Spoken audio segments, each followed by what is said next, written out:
The latest leak suggests that the OnePlus Nord 3 will feature a 6.7-inch 1.5K AMOLED display with a 120Hz refresh rate. It is set to be powered by the MediaTek Dimensity 9000 chipset and will have 3 rear cameras comprising of a 64MP primary sensor, an 8MP secondary sensor, and a 2MP sensor.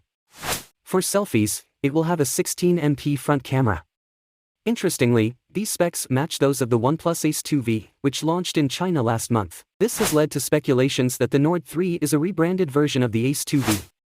The OnePlus Nord 3 is also expected to come with a 5000 mAh battery with 80-watt fast charging support, which is a significant upgrade from its predecessor, the Nord 2T. Past leaks suggest that the phone could have up to 12 GB of RAM and 256 GB of onboard storage, making it a significant upgrade from its predecessor. As for the price, tipster Yogesh Brar suggests that the OnePlus Nord 3 will cost somewhere between 30,000 rupees and 40,000 rupees in India. This is a reasonable range for a mid-range device, and it's not too far off from the price of the Nord 2T, which starts at 28,999 rupees in India. All in all, the OnePlus Nord 3 seems to be a promising device, with several significant upgrades over its predecessor.